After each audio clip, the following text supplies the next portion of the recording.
على النبي الكريم صلى الله عليه وسلم. ọlọ́run tafsiri wa ní òní ọjọ́ kẹta oṣù Ramadan ọdún 1442 tó ṣe dédé ọjọ́ kẹẹ̀ẹ́dógún oṣù kẹrin ọdún 2021. àwọn tẹ̀síwájú nínú tafsir Quran Suratul Hajj ayẹyẹ kẹtàléní ogún Quran chapter 22 verse 23. ọlọ́run gba ní ìbára fún wa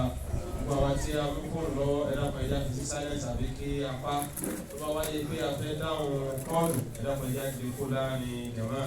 bákan náà àwọn táwọn ọmọ mọ́ṣáláṣí láti lọ sọ̀rọ̀ ẹ̀dá kan má fi ẹjọ́ dìstọ́bù tafsir. gbogbo àwọn táwọn ọmọ kéékèèké lọ́wọ́ ẹ̀já mú tó wọn ọlọ́run ní kọ́ mẹ́ta mẹ́rin kọ̀ọ̀kan wa. صلوا على النبي الكريم صلى الله عليه وسلم. سبحان الله سبحان الله والحمد لله والحمد لله ولا إله إلا الله لا إله إلا الله. الله أكبر الله أكبر الله أكبر الله أكبر الله أكبر الله أكبر. ولا حول ولا قوة إلا بالله العلي العظيم لا حول ولا قوة إلا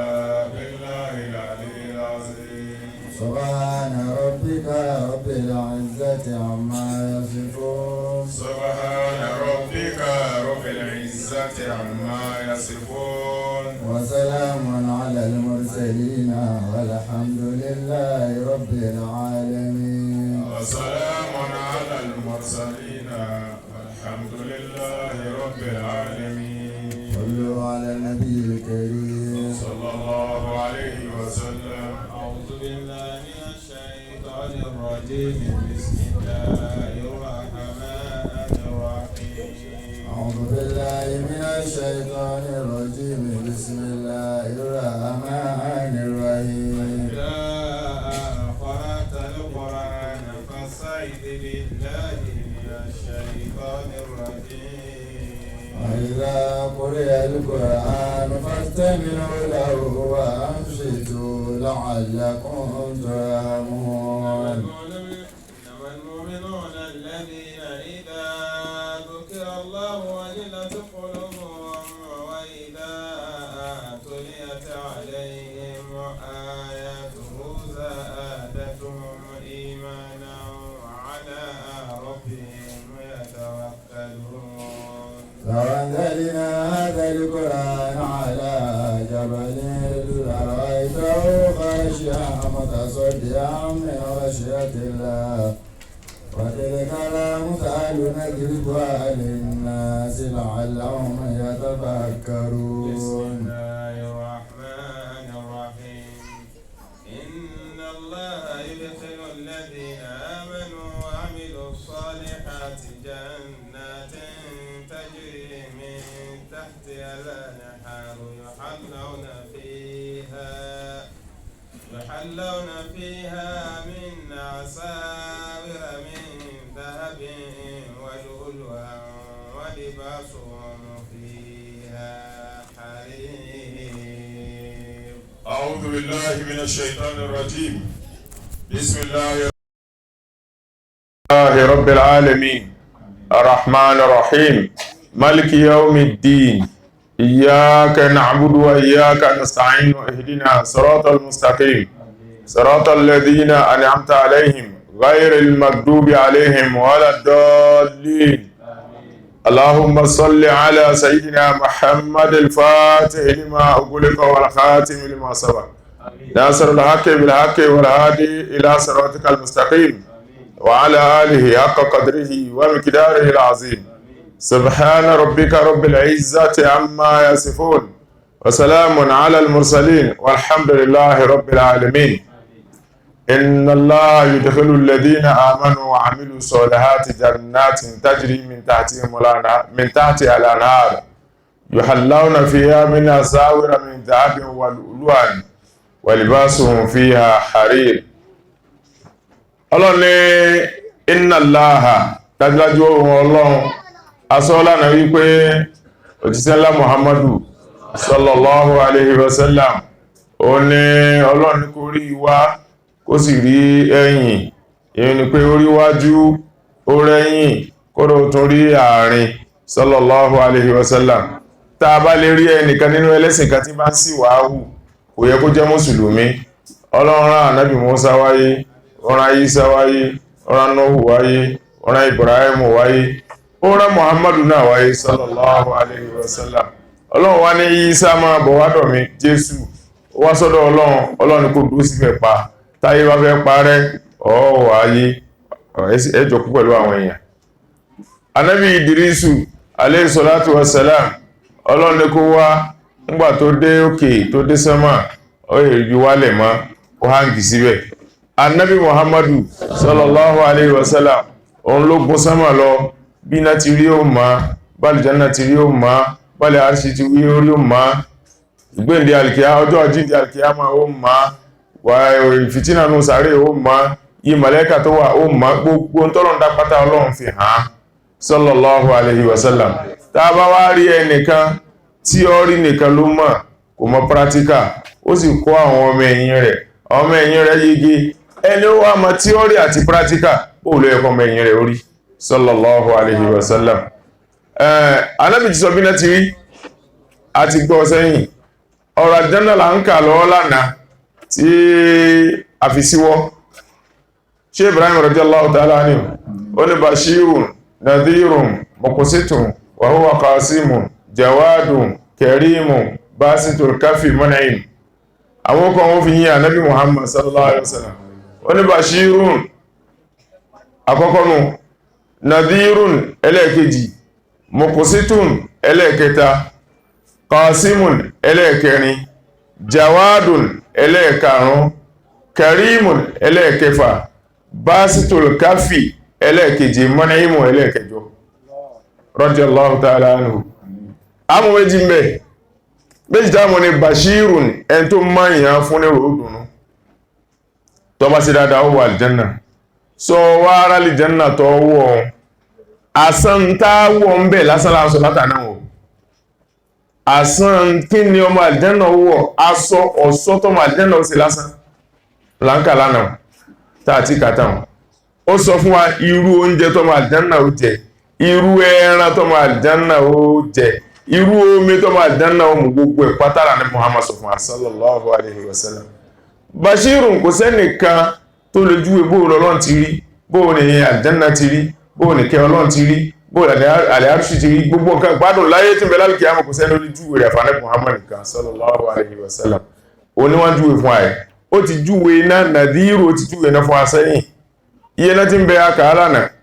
àjẹ́nà ti ń bẹ akàálànà amal janna orí rẹ̀ náà láwà báyìí lánàá ní jannatu firdausi aliya khuldi naimu adnu darul maqam darul maqim darul salam mawa àwọn kò aljanna nù. Ànábì Muhammad sallallahu alaihi wasallam ńgbàtí Ọlọ́run sọ ayà ìkàlẹ̀ fún ọ̀pọ̀lọpọ̀ àlàyé ló ṣe lórí rẹ̀ ó ní lamma kana muluku dunya yalbasuna asawira wa tijana ja'alahu Allahu li ahli aljanna laysa min ahadin min ahli aljanna illa biyadihi salasatu aswira siwarun min dhahabin wa siwarun min fiddatin wa siwarun min lu'lu'i àti kamẹ́ta lánàá àwọn ìkúnpá tọmọ àlìjánà ọmọ ìlú mẹ́tẹ̀ẹ̀ta àti kàsíwájú lánàá àwọn aṣọ tọmọ àlìjánà ọmọ àwọ̀ ọmọ àlìjánà àkàá lánàá tó ẹnìkan lọ bá òjíṣẹ́ ńlá Muhammad sallallahu alaihi wasallam ó ní ya Rasulallah sallallahu alaihi wasallam wa nabi ó ní náà ṣé khalqun thiyabul janna yukhlaq am nasjun yunsaj ṣé aṣọ tó máa janna owó ṣé ẹ̀dá bí wa báyìí ni ṣé Ọlọ́run ó dá lẹ́dá ni àbí ríran bí wọ́n ti máa ń ran aṣọ láyé ni wọ́n rán fàdọ́ ìkàbádù nurse bàbá tó gbàdí sí wa Abdullahi ibn Amr ibn Asi ó ní gbogbo àwọn èèyàn wọn rẹ́rìn àwọn ẹ̀kan náà àwọn èèyàn rẹ́rìn ọkùnrin kankan oṣù sí àwọn tẹ́ ń rẹ́rìn gbogbo àtàràkù tá a lè fẹ́ rẹ́rìn nìsín mìjá ilé ń yasálò àlímàn ṣe ẹ̀ ń fa láì mọ̀kan tí ń béèrè lọ́wọ́ ẹni tó níwà ẹ̀ fi sí ẹ̀yẹ kí ni tí wọ́n yí tẹ̀sí Ànábì wa dákẹ́ jẹ́ sallallahu alayhi wa sallam fasakata yasiran sallallahu alayhi wa sallam Ànábì dákẹ́ díẹ̀ gbàdá lọ bá sí lókè ayna sa'ilu an thiyabil janna ẹni tí ń béèrè nípa aṣọ àlìjánà dà ọkùnrin ní ha huwa dha ya Rasulallah kò tí ìjọ sọ́tánà pé kò tí ìjọ béèrè tán pé ta ní béèrè nípa aṣọ àlìjánà lẹ́ẹ̀kan wọn ni ha huwa dha ya Rasulallah ẹni ọ̀nẹ́ mìíràn ní nìhìn Ànábì ní la bal sallallahu alayhi wa sallam tashakkuku anha thimarul janna ó ní bọ́ ti pé nǹkan o kìí ṣẹ̀dá táàdá kìí sì ìsàsọ̀hun táàhùn kìí sí ẹ̀dá táàdá ni kìí sì sí aṣọ̀hun ní táàhùn ṣùgbọ́n tashakkuku anha thimarul janna fífọ́ èso àlìjánà ńlá sọ tí ọmọ àlìjánà ma wọ̀ ìtumọ̀ fífọ́ èso sẹ́wọ̀n pé tí èso bá so tí kí ó bá so yóò kọ́kọ́ taná oríṣìí ìtànà méjì sí ló wà fún gi tàbí ká pé mẹ́ta méjì ẹyọ̀kan tó wá pín sí méjì ìtànà àkọ́kọ́ tó wà fún èso ó ní èso ó taná báyìí ṣùgbọ́n ẹ̀ ní rí èso rẹ̀ lórí rẹ̀ ìdí rẹ̀ ti padà lọ rí ẹ̀pà yóò taná tẹ́rì pé ti taná báyìí ṣùgbọ́n taná ó rẹ̀ dálẹ̀ yóò wá so nídìí ẹ̀ta ni ó mú jáde yóò ta ni yóò taná ẹlẹ́ẹ̀kejì tí máa taná nínú èso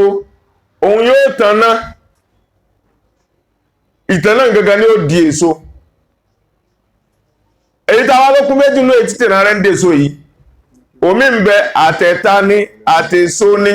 tó bá taná tẹ́ ẹ bá rí wípé ńgbà tẹ́ ẹ pa á báyìí kò ní kóró nú tàlíkíwù dàtí ló ṣeun fúnra ara rẹ̀ òun náà ni ìyàwó òun lọ́kọ ara rẹ̀ òun ló bára rẹ̀ sùn tó fi lóyún èyí tẹ́ bá wá bá ọmọ nínú rẹ̀ tẹ́ bá kóró nínú rẹ̀ nǹkan kan ló fún lóyún ló fún lọ́mọ bóyá tẹ́gùn ni bóyá oyin ni bóyá eṣinṣin ni ló gbé àtọ̀ kan wá sórí rẹ̀ iye àtọ̀ tó wá bọ́ sí lára wọn iye rẹ̀ ni kóró tẹ́rì tẹ́ bá gé gọ́và omi ń bẹ tẹ́rì ọmọnú rẹ̀ wọ́n rẹ̀rẹ̀rẹ̀ iye àtọ̀ tó bọ́ sí lánàá omi ń bẹ kóró rẹ̀ onípọ̀ iye àtọ̀ tó bọ́ sí lánàá tẹ́ bá sì gé ọsàn omi ń bẹ tí kóró rẹ̀ pọ̀ iye àtọ̀ tó bọ́ sí lánàá èmi ń bẹ kóró rẹ̀ onípọ̀ iye àtọ̀ tó bọ́ sí lánàá tẹ́ bá wá gé omi èso gangan kẹ́ẹ̀jẹ kórónú rẹ̀ lẹ́ẹ̀jẹ tẹ́ bá gé omi kórónú rẹ̀ lẹ́ẹ̀jẹ èso lẹ́ẹ̀jẹ kìí ṣe kóró rẹ̀ ọsàn èso rẹ̀ là ń jẹ kìí ṣe kóró obì kóró rẹ̀ là ń jẹ kìí ṣe èso ẹ wá rí mi kò tiẹ̀ ní kóró kankan nú àti kóró àti èso ẹyọ̀kan náà ní gẹ́gẹ́ bí ọ̀gẹ̀dẹ̀ ní tí wọ́n sì pé kìí ṣe oyin kìí ṣatẹ́gùn ló fún òun lóyún òun náà lọ́lọ́run dá kó máa fúnra rẹ̀ lóyún tó bá dàlì kíámà irú àwọn èso bẹ́ẹ̀ àfijọ èso àlìjánà dà gẹ́gẹ́ bí ìsìn tí ìsìn bá taná báyìí ẹni bá máa igi tán pè ní ìsìn ó pọ̀ nílé dáadáa bí ìwọ̀n ogbó yóò bá lẹ́kùlé ìsìn tó bá taná títànà rẹ̀ bá ti jáde báyìí yóò padà dèso tó bá wá dèso tẹ́so ń bá gbó tán yóò wá yanu báyìí tó bá yanu inú èso ńlẹ̀ ti máa inú ìyanu tó yanu lẹ̀ ti máa já èso tẹ́ máa jẹ ìsìn wọ́n máa jẹ wọ́n sì máa fi ṣe bẹ̀ gẹ́gẹ́ bí èso àlìjánà àfiwé èso àlìjánà ní ìsìn tashaqqaqu anha samarul janna nígbà tó bá taná tó bá so tó bá wá fọ ẹnu báyìí jíjá tán bá ń já báyìí náà lásọ àlìjánà gbogbo aṣọ tó máa àlìjánà wọ́n máa já ni èyí tá ń sọ yìí ò máa dàbí pé àbí màjíìkì ni àbí irọ́ ni kìí ṣe irọ́ kìí ṣe màjíìkì lánàá ní oyin ó mọ̀ súnú lẹ́lẹ̀ omi ó mọ̀ súnú lẹ́lẹ̀ ọtí ó mọ̀ súnú lẹ́lẹ̀ wàrà ó mọ̀ súnú lẹ́lẹ̀ yóò mọ̀ dàbí màjíìkì kọ́ tẹ́ bá lọ plant tẹ́ bá lọ bí tá ti ń ṣe ọtí àbí tá ti ń ṣe mineral àbọ̀ ṣe juice ẹ̀ mọ̀ pé omi lè súnú lẹ́lẹ̀ pẹ̀lú agbára Ọlọ́run nígbà nóbù ń bẹ Kwara nóbù bíà ọtí Noble tí wọ́n ṣe ń Kwara ńgbà náà bàbá Ọ̀fà yóò tí rà á kó fi sí Ọ̀kẹ́mọ̀t Adésóyè kò tí rà á wá lọ excursion bẹ́ẹ̀ ń kó wa lọ láti sùkú tí ẹ bá wọ ibi tá ti ń ṣe ọtí tá ti ń ṣe Noble ẹ̀rọ Ọlọ́run bá yàn èèyàn lè gan tí èèyàn lè dì fún èsì tó wà ń bẹ̀ yóò mọ̀ kán báyìí ní tí gíláàsì wọn mọ̀ kán omi báyìí ẹ wá rí wípé bó ní kíní tí ń wá gan yóò máa ru ní plant yóò máa ru wá èyí tá a rí nínú ògò ń gbò dọ̀rọ̀ tiẹ̀ nígbà tí ó dọ̀rọ̀ tiẹ̀ ló wà ní ògò ń ru nínú ẹ́ńjìnì ni téèyàn bá lè ṣe kí ọtí àbí mineral àbí jíìsì kó máa ru nínú ẹ́ńjìnì Ọlọ́run wá lè ṣe kí ọtí ó ru nù lẹ́lẹ̀ oúnjẹ ọmọ àlùjánnà nù Ànábì Muhammad wa ní sallallahu alayhi wa sallam ó ní dédé ibi tí ọmọ àlùjánnà sọ̀sọ́ sí dédé àlùwàlá dédé bá ibi tá ní sàlùwàlá hùn dédé ibi tó sọ̀wọ́ wà nù à ń fọ apá à ń fọ ẹsẹ̀ à ń bọ́jú à ń pa orí a sì ń yọrùn nù a sì ọ̀ṣọ́ sẹ́nu ọ̀ṣọ́ tí ó wà lẹ́nu wa nìmọ́lẹ̀ tọ́mọ àlùjánnà bá rẹ́rìn báyìí ìmọ́lẹ̀ ó jáde tùràrí ó jáde tọ́mọ àlùjánnà bá mé báyìí ìmọ́lẹ̀ ó jáde tùràrí ó jáde tọ́mọ àlùjánnà bá kọjú báyìí one ta'rifu fi wujuhihim nadrata na'im yusqawna min rahiqin makhtum khitamuhu miskun wa fi dhalika falyatanafasil mutanafisun one ta'rifu fi wujuhihim ọmọ àlùjánnà ọdún lójú ọba Ọlọ́run sọ̀sọ́ sí wọn lójú wọn wọ́ igbó nadrata na'im ìtútù nẹ́nẹ́ ìdẹ̀ra ọ̀sọ́tọ́lọ́ ṣe sójú wọn nù iskọ́nà mi ọ̀rọ̀ àhíkì màtún nǹkan mọ́mọ́ kan tó tutù dáadáa tí wúyàn kọ́ tí múyàn ní wọníà ní ọmọ mú kìtàmù misku kìí ṣe dérí lóní kìí ṣe agolo ní dérí rẹ̀ kìí sì ṣe kèlì dérí rẹ̀ sẹ́yìn pé mineral ti jù sí agolo ní èyí tí ò bá jẹ́ agolo yóò jẹ́ páálí èyí tí ò bá jẹ́ páálí yóò jẹ́ rọ́bà èyí gbogbo eléyàn sínú àjẹ́nà miskun tùràrí àlìmísì kí lọ́lọ́wọ́ fẹ́ra lórí báyìí wá fi dhalika falyatanafasil mutanafisun ẹ̀ tí ò bá múra tí ó sàpá ń tètè tí ó díje kó mọ́ láfíra Ànábì Muhammad wa ní sallallahu alaihi wasallam wọ́n wá ká àdísì kan nípa nǹkan mímu aljanna àti aṣọ wíwọ̀ aljanna man shariba al-khamra fi dunya walam yatub minha hurimaha yawm al-qiyamah ó ní ẹni tí ń bá mutí láyé tí ò túbá tó fi kú Ọlọ́run ó sì ọtí náà léèwọ̀ fún lálìkìyàmà kò túbá ẹni tó ọmọ ńlábì ọmọ ṣẹ́rìbà fi iná ìzábí àwòfì dọ́tì wà lámìyàtù lámìyàṣìrìbì mínìhà yọmọlìkìyàmà ẹni tí bá ń mú nǹkan tó ṣe pé ẹ bá ń fi góòlù sóúnjẹ góòlù ni ẹ bá ń bọ̀bẹ̀mí sí bẹ́ẹ̀ ni ẹ bá ń kọ oúnjẹ sí bẹ́ẹ̀ ni ẹ bá ń bu omi sí abọ́ góòlù ní fi ń jẹ tó bá dálìkìyàmà kò ní lo góòlù àwọn ni man labisa al-harira fi dunya lam yalbisu fil akhirah gbogbo ẹni tó bá ń wọ àlàárí láyé tó bá dá kìyàmá kò ní wọ̀ hadisi kan tó wá ó ní man yalbasu al-harira fi dunya lam yalbisu fil akhirah wa in dakhala al-janna wa labithahu ahlul janna lam yalbisu huwa tẹ́ ma ń wọ àlàárí láyé tó bá di al-kìyàmá kò ní wọ̀ àwọn èèyàn wá rò pé àbọ́lá wípé ó ṣẹ̀ yóò kọ́kọ́ lọ jìyà ńgbà tó bá wà nínú náà ní kò ní wọ̀ ni ọ̀nà wà ń dakhala al-jannata tó bá wọ ọgbà àdẹ́ra wà labithahu ahlul janna tí gbogbo ọmọ aljanna ń wọ àlàárí lam yalbasihu huwa òun ò ní rí wọ àwọn afọ́ wa ní nassun sahih wa isnadun sahih wa in kana hada وإن دخل الجنة ولبسه أهل الجنة لم يلبسه هو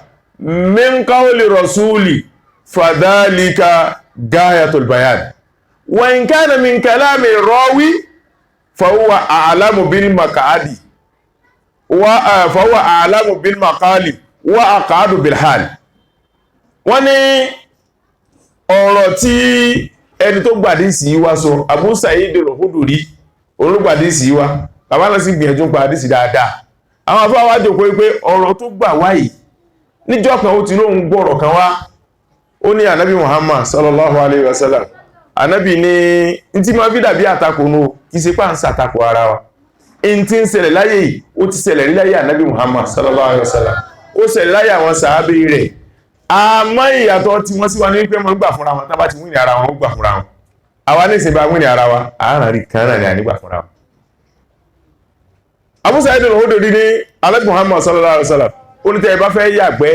ẹ má kọjú sí kíbúlà tẹ́ ẹ bá sì fẹ́ yàgbẹ́ ẹ má kọ̀yìn sí tẹ́ ẹ bá sú ẹ má kọjú sí kíbúlà ẹ sì má kẹ̀yìn sí kíbúlà. Hadith ayé ni Abdullahi ibn Umar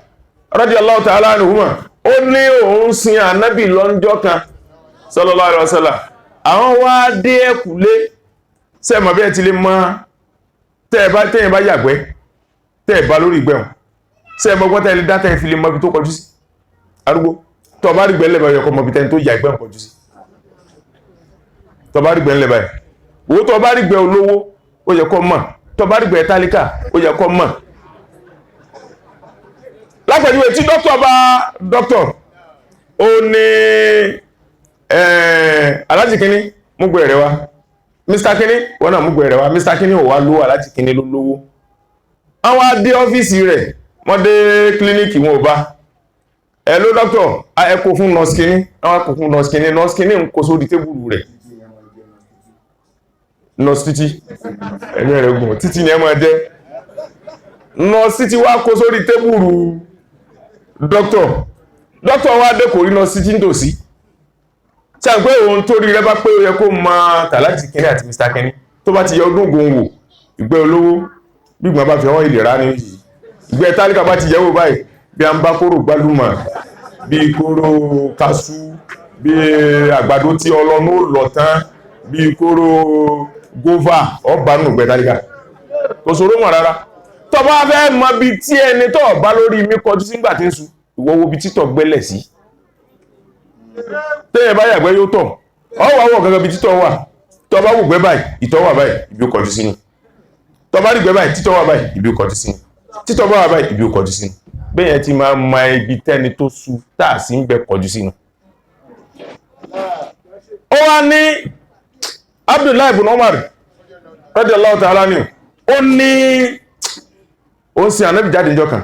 sallallahu alaihi wasallam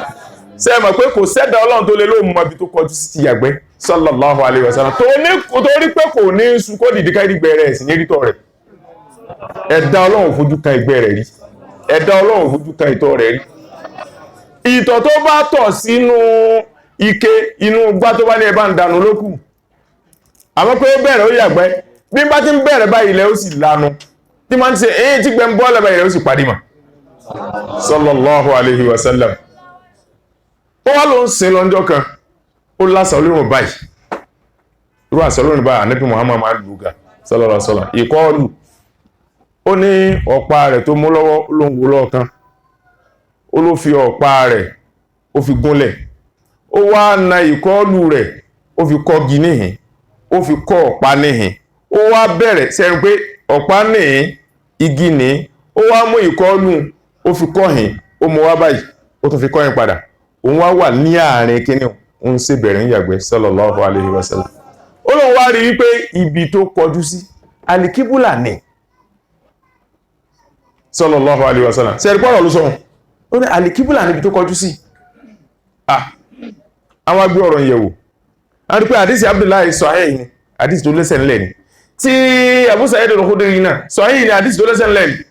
àwọn àyẹ̀wò yóò rán ní èèyàn n tí ọ̀gá wa ń wí sallallahu alaihi wasallam tó bá fẹ́ yàgbẹ́ ní fíìlì tí ìṣẹ́nà lé mọ́kànjú sí kíbùlà má sì kẹ́yìn sí sallallahu alaihi wasallam tí ó bá fẹ́ kọ́lé tó fẹ́ yọ tọ́ílẹ̀tì má jẹ́ tọ́ílẹ̀tì rẹ̀ ó wà ní gẹ́gẹ́ bọ́ ti máa yàgbẹ́ tó kọjú sí kíbùlà tó bá rí ṣe bẹ́ẹ̀ tó bá wá rí ṣe bẹ́ẹ̀ àdísì tí Abdullahi ibn Umar muwai ó ti kọ́fà rẹ̀ anábì náà yàgbẹ́ tó kọjú sí kíbùlà rí nígbà tí mi náà ò ti rọ́gbọ́n dá sí kí tọ́ílẹ̀tì mi ó má kọjú sí kíbùlà èmi náà fi jọ́njọ́ náà bó ti ṣe ń jọun tèmi náà ti di súnà ṣùgbọ́n dáyé bá wà torí pé tí súnà méjì bá papọ̀ ọ̀kan jù kan lọ súnà kàólí wà àti súnà fìílí ntá nábì ṣe àti tó sọ tó bá ti takora wọn báyìí èyí tó sọ ńlá gbọdọ̀ mọ́ ànímọ̀ èyí tó ṣe èyí tó fẹnu wíhùn ó tóbi jù tó ṣe lọ tó rọ́pọ̀lọpọ̀ nǹkan ló ṣe tá a gbọ́dọ̀ ṣe àbẹ́yẹ̀ tó bá ní ẹsẹ̀ báyìí ẹsẹ̀ ó rí pé wúlò fún àwọ́dá fún alófin kásì sallallahu alaihi wasallam tó hadith táwọn ń kà yìí àwọn àfáà ni tó bá lọ jẹ́ wípé ọ̀rọ̀ tí Abu Sa'id al-Khudri fi kún yìí tó ní wa in dakhala al-janna wà labithahu ahlul janna lam yabithu wà òun ò ní wọ́ tí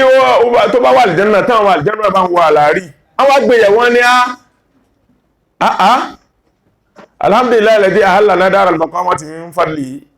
la yamassuna fiha nasabun wa la yamassuna fiha lughub ọmọ àlìjánà ò ní ṣe wàhálà tó bá àlìjánà ààrẹ ó sì ní mú ọmọ àlìjánà ààrẹ ara àbáàrẹ ọkàn gbogbo àwọn èèyàn wá kàǹkó ó nìkan ni ò wá lásọwọ̀ oríru tí wọ́n wọ̀ ààrẹ ọkàn ó mú àbí ò ní mú hadisi à ń fura wípé hadisi sahih ni nasun sarihun wa isnadun sahihun àmọ́ ó yẹ ká ṣe násàr káwò hadisi dá láti bí wípé man labisa al-harira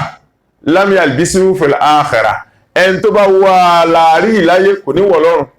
àmẹ́yìn tó wá tún fi kún wípé wà ń dakhala al-jannata kọ́rà tó bá wà al-janna wà làbísà wà al-janna tó mọ̀ al-janna bá ń wọ̀ lam yalbisu wà òun ò ní rí wọ̀ mẹ́ eléyìn àfikún ló fẹ́ jẹ́ àrùpá fikún ni tó bá jẹ́ pọ́rọ̀ ànábì ní sallallahu alaihi wasallam fadhalika gayatul bayan òpin àlàyé nù kò nídìí àlàyé mọ́ wa in kana min kalami rawi tó bá ṣe wípé Abu Sa'id al-Khudri tó gba àdísì wá ló fi tí ẹkún fa huwa a'lamu bil maqali ń tó sọ́hun olónímọ̀ ń pa rẹ̀ wa aq'adu bil hali ó náà lálẹ́ gbéjò kó pé irú ìṣesí wa ni ọmọ àlìjánà ó wà ńgbà tí gbogbo ẹgbẹ́ rẹ̀ bá wọ́n sọ kan tó ń rí irú ẹwọ̀ a sì láàrin ìbànújẹ́ ní àlìjánà wọn ò sọ pàdísì náà ò dá òun ló bí àdísì tó ní táwọn sọ̀rọ̀ ń pa rẹ̀ kullu bid'atin dalala wa kullu dalalatin fi nari èyí tà ń sọnù kìí ṣe pé a ní kìníkà kìí ṣe ibú kìí ṣe kankan ó ní khairul hadi muhammadin wa sharrul umur muhdathatuha wa kullu muhdathatin bid'a wa kullu bid'atin dalala wa kullu dalalatin fi nari èyí tà ń sọnù wípé kúlù dọ̀lára ti ń fi náàrí àárí nínú àdísì sahih gẹ́gẹ́ bí wọ́n ti rí ọ̀rọ̀ tá a sọ inú àdísì sahih àmọ́ àwọn àfáà sọ̀rọ̀ lé lórí pé sánàbí ò sì wí báyìí sallallahu alaihi wasallam èyí tà ń sọnù gbogbo tíra ń pátá láti tú wa bá ń bẹ̀ àmọ́ àwọn àfáà ti wa àtàwọn àfáà ti yín náà tí wọ́n sọ la gbé jáde tí kálukú wọ́n sọ la gbé jáde ó ní innal ladhina amanu ọgbọ́ ẹja padà sínú Qur'an innal ladhina amanu àwọn tí wọ́n gbàgbọ́ wa amilu salihati tí wọ́n sì ń ṣe àwọn iṣẹ́ tó dáa inna Allaha dájúdájú náà yudkhilu alladhina amanu wa amilu salihati yóò fi àwọn tí wọ́n gbàgbọ́ tí sì ń ṣe iṣẹ́ tó dáa yóò fi wọ́n kó sí jannatin àwọn ọgbà àdẹ̀ra tajri min tahtiha al-anharu táwọn odò kéèkéé ń sálẹ̀ rẹ̀ yuhallawna fiha min asawira min dhahabin ó mọ̀ sí ọ̀ṣọ́ kerewú ń bẹ̀ èyí tí ó jẹ́ ìkúnpá tí ó jẹ́ ti góòlù wà lùlúàn tí ó sì jẹ́ tàlúùlù wọ́n lè bá sùn fi ààrẹ tí ó wọ́n á wọ́n bẹ̀ òun làlàárí àwọn abẹ́rẹ̀ wípé tí èyàn bá wá kú ó wá ní góòlù ńlé ìyá kú ó ní góòlù ńlé sáàpín ọkùnrin ń bẹ sọ ẹ ká pín ọkùnrin ń bẹ tọkùnrin bá ń ṣeré àní tọkùnrin bá lóun yọ̀ǹda rẹ̀ fáwọn obìnrin táwọn ọkùnrin bá ní yọ̀ǹda rẹ̀ fóbìnrin ó sì dédé tábà ní ẹbá pín ṣé bí kò ní wọ̀ èèwọ̀ ní kọkùnrin ó wọ góòlù bí ọtí ti jẹ́ èèwọ̀ fún èdà àmọ́ ń tọ́ ti fi lé ju góòlù lọ ní wípé tó bá wọ góòlù tó bá fi kírun ọgbẹ̀sẹ̀ ṣẹ̀rí àní ẹni tó bá wọ góòlù tó fi kírun aw labisa hariran aw nazara muharraman fa huwa asi wa salatuhu sahiha ọdẹ́sẹ̀ ni àmárùn rẹ̀ dá àbọ́tẹ́ ìbá mú tí 40 ọjọ́ Ọlọ́run nígbàrún rẹ̀ sẹ́rí pé ọtí tún lẹ́nu àmọ́ ẹ̀ṣẹ̀ oníkéyìn ọkọ̀kùnrin mọ́ wọ góòlù ẹ̀ṣẹ̀ ní kọkùnrin mọ́ wọ àlàárí tí ó bá wá jẹ́ṣẹ̀ a lè pín góòlù fọ́kùnrin kó lọ tà, ó lè bùn ìyàwó rẹ̀, ó lè bùn ọmọ rẹ̀, ó lè bẹni tí ó ṣàǹfààní fún, bó bá tà náà dédé ni ó ṣàǹfààní fún náà nù. Wọ́n ò gbọ́dọ̀, bàbá èèyàn gbọ́dọ̀ kú kó máa tọ́tí káwọn ní ẹjẹ́ á pín bá palọ̀ ká lọ ta ìlú wọn rà ká pín owó rẹ̀ bó bá pín bẹ haramu. Ìyàtọ̀ ìjẹ́ haramu góòlù àti tọ́tínù. yu'allawna fiha min asawira min dhahabin wa libasuhum fiha harir. Àti ka àlàrí ìlànà àti ka góòlù nínú tí àyà yìí pẹ̀lú alúlù lánàá àti ka fi dọ̀ alì àwọn thiyabu sundusin huduri wastabrakin wa hullu asawira min fiddatin fasaqahum rabbuhum sharaban tahura. Naam. وهدوا إلى الطيب من القول وهدوا إلى صراط الحميد. وهدوا إلى طيب من القول وهدوا إلى صراط الحميد. Ọlọ́run ní wàhúdù àfihànmọ́nà láyé إلى طيب من القول lọ síbi tó mọ́jú ní gbónù láyé. Ẹ káàárọ̀ gbónù tó dáa jù níbá ó dáa gan. Ẹ káàsán ó dáa gan. Sálàfíà nẹ́wà ó dáa gan. Ọmọ ńkọ́ ó dáa gan. Sàlámù àlékùn ó dáa gan. Wa àlékùn sàlám ó dáa gan. Ọlọ́jú ó dáa fún ó dáa gan. Mọ́ gbogbo ẹ̀ kò sí ètò dáa tó la ilaha illallah sallallahu alayhi wa sallam. Udu ila tayyib min al-qawl. A fi ọmọ àjẹ́nà mà lọ síbi èyí tó dáa jù láyé mọ́ gbónú. Tí la ilaha illallah bá mọ̀yàn la, sàlámù àlékùn ó mọ̀ la, ẹ káàárọ̀ ó mọ̀ la, ẹ káàsán ó mọ̀ la, sáàjì dáadáa ó mọ̀ la, ọlọ́jú dáa fún ó mọ̀ la, ọ̀ ní dàmú gbogbo gbólóhùn dáadáa láyé ní ó mọ̀ la. Àmẹ́rẹ̀ mi ń bẹ ó lè kí òkú, ẹ káàbọ̀ sà, sáàjì dáadáa sà kìí sì kírun. La ilaha illallah tó bá wọ̀nyàn lára dáadáa, ala bi dhikrillahi tatma'innul qulub. Wàhúdù ila tayyib minal qawl. Ọlọ́run ní a fi wọ́n mọ̀nà lọ síbi èyí tó dáa jù nínú gbólóhùn láyé. Òjíṣẹ́ ńlá Muhammad sallallahu alayhi wa sallam ó ní afdalu ma qultu ana wa nabiyyuna min ba'di la ilaha illallah wahdahu la sharika lah. Ó lè mi tó lọ́lá jù ní tí ma wí láyé èmi àti gbogbo àwọn ànábì tọ́lọ́run ti rán kí n tó dé ó ní gbólóhùn la ilaha illallah kò sí kíní kan àfọlọ́run wahdahu ọ̀kan ṣoṣo ni onìkan náà níbẹ̀ la sharika lah kò sórogún fún. Tàbá ti ní kíní kan ń bẹ ọlọ́run náà ń bẹ àti fún olórogún nù. Tàbá ní kò sọ́ba kan àfọlọ́run ṣé èèyàn kan ń bẹ lẹ́yìn ọlọ́run ṣé ilé kan ń bẹ lẹ́yìn ọlọ́run kò sí kíní kan àfọlọ́run àfi bíbẹ jọ ọlọ́run àfi gbígbádùn jọ ọlọ́run àfi ọ̀rọ̀ sísọ jọ ọlọ́run gbogbo dẹ́wọ̀n fi jọ yàn láyé lẹ́sẹ̀ kàmífìrí iṣẹ́ òun. Báyìí lànàbí ni àwọn máa wí a wá rí pé ẹ̀rí ọ̀rọ̀ tó sọ yìí ó hàn lára àwọn kírísítẹ́nì ó hàn pé afdal ma qultu ana wa nabiyyuna min ba'di la ilaha illallah wahdahu la sharika lah. Ó ní la ilaha illallah àwọn máa sí látòrí Ádámù tó dórí òun. Àwọn kírísítẹ́nì náà jámọ̀ pé lóòótọ́ ní tànàbí wí sallallahu alaihi wasallam. Ṣé tẹ́ bá ní la hawla wala quwwata illa billahi al-aliyyil azim. Tẹ́ bá fẹ́ sọ́tẹ̀ tẹ́ bá fẹ́ sọ pé kó lọ sí la hawla ẹ kàn sọ pé lọ sí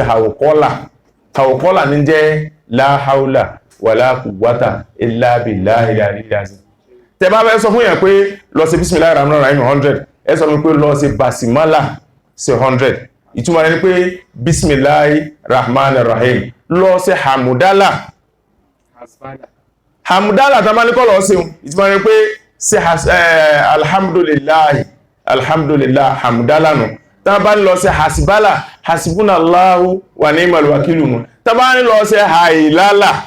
ìtumọ̀ rẹ̀ sọ pé la ilaha illallah. Tẹ́ bá dé church ẹgbọ́n tó sọ pé halilu ìtumọ̀ rẹ̀ pé ẹsẹ̀ la ilaha illallah èdè Lárúbáwá ni. Halilu ẹsẹ̀ hallelujah mẹ́ta hallelujah instead wọ́n tán bá sọ pé halilu tó sọ pé la ilaha illallah wọ́n sọ pé Allahu ya Allahu ya Allahu ya Allahu ya ya Allahu wọ́n mọ̀ sí instead la ilaha illallah. ẹmọ̀dí kò sẹ́dá kan tí ó sì la ilaha illallah kó wà lè Jánnà. Bàbá kan bẹ níbì kan láàrin ó ti kú kí bàbá náà tó kú ìmọ̀ kí ní mọ̀ sí dáadáa Abu Sofia ti rántí bàbá náà bá sì yí bìrí ló bá ní àsìkiri ó dá kamakulẹ̀ kí ó dá kamasíkí èsì táwọn èèyàn wí mi ẹ̀yìn pátì yóò gbà tẹnu mi lẹ́nu mi ni èèyàn ṣe pé kí Gàmbàrí wọn sùn rárá ẹ àgbọ̀dọ̀ pé kí Gàmbàrí wọn sùn rárá sáà ti mọ́ kìyà mi ó tọ́ ni kó máa gbé ẹ̀yà níyà tó bá fẹ́ gbọ́n ọba ní ibẹ̀ bá fẹ́ kí Gàmbàrí ó ṣépè ẹ pé ó polókọ ọba yóò pa alákòwò abá yóò sọ dé ìgbìmọ̀ ìsìn mọ́ sùn rárá má kìyà mi wà fẹ́ sùn rárá torí pé pípé lọ́wọ́ máa pè ṣebí tó wúnu olónira rẹ̀ ìlú ló sì èyàn máa dá lọ ni ìlú lọ́rọ̀ náà máa síyàn ń bó ṣe a bá bẹ̀rẹ̀ fìtínà ṣẹ̀ríà gbàgbàgbàgbà náà bá láwọn èèyàn kiri jọ́kejì ṣẹ̀ríà jọ́kejì lé ládùúgbò yìí ńgbà tó dìjẹba tó tí wọ́n dọ́dọ̀ rẹ̀ sọ pé láyéláyé láwọn ni wọ́n sì wá wí wọ́n ní kò dákẹ́ yẹn máa wí jákè inú ọkàn ló wà wí ọgbẹ́ àdáwọ́ sábà ó sá working bench ó wà nítòsí ọ̀dọ̀ rẹ̀ ó kà gba agbára rẹ̀ mọ́ wọ́n sápa ibi tá gbé sí níta ti wẹ̀ ìyẹn ló sùn tá ti wẹ̀ káì kí èyàn tó rí láìláì láwí bí ìgbónà kèyísì ẹ̀dẹ̀gbónà wọ́n sọ kèyísì ètò ìdí èdè yí mú sọ kí èyàn tó rí láìláì láwí wà láì kèyísì tàbí ní halilu ìtumọ̀ ẹni pé ẹsẹ̀ láìláìlá wọ́n sọ pé yá Allah kò túmọ̀ sí nǹkankan tí ẹ̀mọ̀ sí yá Allah tó bá kú yóò wọ̀ náà in tí wọ́n máa wínú síwájú kò tí ì pé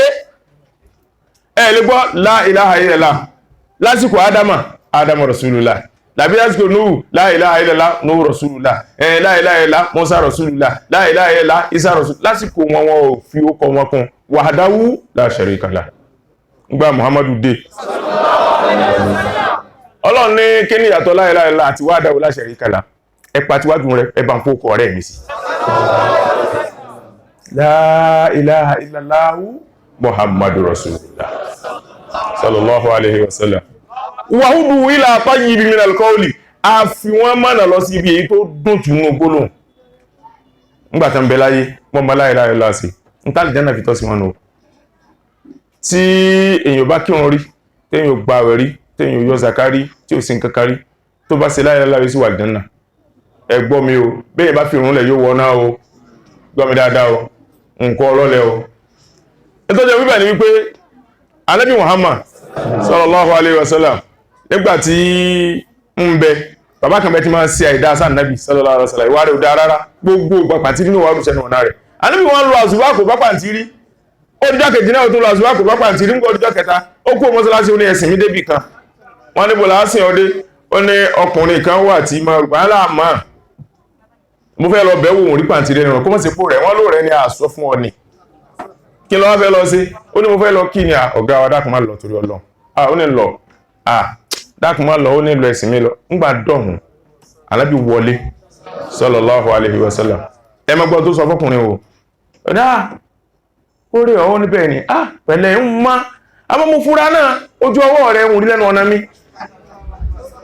ó wá tọpasẹ̀ ojú ọwọ́ rẹ̀ wá pé tí ò bá rẹ̀ ọ́ tí ò sí nǹkan wọ́n ní gbúrò rẹ̀ ló jẹun wà mo mísì rẹ̀ ní sallallahu alaihi wasallam ó wò pé ọ mísì mi jẹ́ ń tẹ́tí bọ́ tí ó wì eléyìí ó dà pé yàn dáadáa ní kíyèsí ní tẹ́lẹ̀ kí lọ wọ́n fẹ́ báwọn ní mo fẹ́ kọ́ sọ pé la ilaha illallah Muhammadu Rasulullah sallallahu alaihi wasallam ó ní kí n wí kí ni ń bọ́ lágídí o mo fẹ́ràn rẹ̀ àsapọ̀ wá bẹ̀mí wò a máa nílé wí Ànábì ní kí ni ìdí ó ní ibi tí ń ṣiṣẹ́ sí kí n wá pé mo dára wọn lónìí adúrú ọdún tí mo lò láyé bí mo ṣiṣẹ́ sí kí n kú ń bẹ̀ kí n wá dẹ̀yìn kí n pé mo dára wọn nílé wí Ànábì ní ọmọ kẹ́níkà ni sọ́dún gbogbo ọmọ ẹ̀yìn pátá fẹ́ tẹ̀lé mi dédé tí wọ́n ní lóore dédé tí wọ́n ní nígbádùn nínú ẹ̀sìn yìí ni wọ́n náà ní tọ́ bá ti lè wí tọ́ bá kú sẹ́lú bá ní la ilaha illallah Muhammadu Rasulullah sallallahu alaihi wasallam ló bá mẹ́kànlẹ̀ hẹ̀ẹ́ ló bá kú ó wá kú ẹgbà tó kú Ànábì wá yọ ọrùn jáde báyìí Ànábì ní alhamdulillahi alladhi a'taqa bi raqabatan minan nar mo dúpẹ́ fọ́lọ́run tó fi mí gba ọmọ náà kan ó fi mí bọ́ okùn kan kúrò lọ́rùn ọmọ náà sallallahu alaihi wasallam àwọn sàbẹ́ ní kílódé Ànábì ní tó ṣẹlẹ̀ ẹ lọ múra àsìkò rẹ̀ sallallahu alayhi wa sallam ọ̀kánu ẹlẹ́ẹ̀kejì ẹnìkan bẹ ní Kaduna èèyàn mi ni ìbejì lóhun ó wá rẹ̀ èkejì rẹ̀ tó rẹ̀hun ó wà lọ́sibítù mùsùlùmí ní tẹ́lẹ̀ ó wá chẹ́njì ó kúrò ní ìsìlámù ọlọ́mọdé ṣe wá mọ́jú sí àwọn èèyàn wa ó kúrò ní ìsìlámù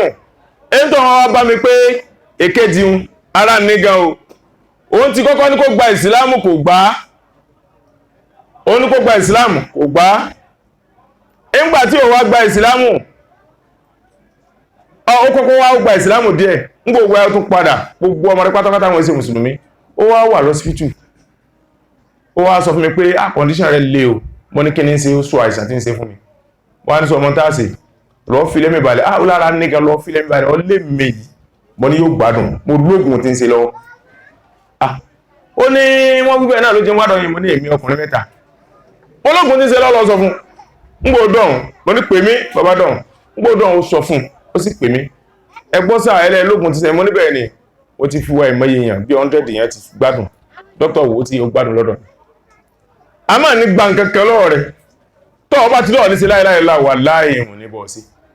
Abdul Wahid jókòó tì mí ní mọ́sálásí jọ nígbà tó pè mí ó ní bó láwọn sí báyìí mọ́ lọ́wọ́ gbá náà ní nísìn lábádóòtì bá ní láìláha ìlàmọ́nà pé bàbá Haúsá kan bí n ti ń wí kó mọ́ gbọ́ kí bàbá ọmọ fi sí lẹ́nu bàbá ń sì fi sí lẹ́nu ó wí láìláìlá tán báyìí ní ò bá lè sọ̀rọ̀ mọ́ ó ṣe àti rẹ̀ bá bá mi wọ́n ní tí ń gbà náà nọba ní ń pa ń tí ń ṣe fún tí ò fi ní díya ayé tán kó tó lọ jẹ tọ̀run ni mo ṣe fún èsì lẹ́gbìn kankan mọ́ bó ti lọ́rùn ó wá kú ọkọ rẹ̀ wá yarí òkú wá ní wọ́n láwọn gbé lọ mọ́sálásí àwọn òsì òkú wá ní òkú akọ́gbọ́ àwọn agbé ilẹ̀ fún ẹlọ àfikósí yẹn ò jẹ́ nǹkankan àṣekẹ́nìkan fún ò jẹ́ nǹkankan èyí tó jù ní wípé kẹ́yìn kú lórí imani ọlọ́mọsá jù kú já kú lórí imani wàhùdù ilá tọ́yì minal góòlì ọlọ́run ní a fi wọ́n mọ̀nà lọ síbi èyí tó dáa jù ní gbólóhùn wàhùdù ilá siratal hamid a sì fi wọ́n mọ̀nà lọ síbi gbólóhùn ojú ọ̀nà ọlọ́run ọba ẹlẹ́yìn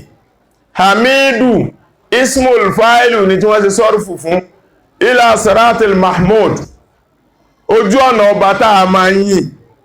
tẹ́yẹ bá wá yìn ọlọ́run tí ó bá dúpẹ́ fọ́lọ́ àfikún gbọ́dọ̀ muhammadu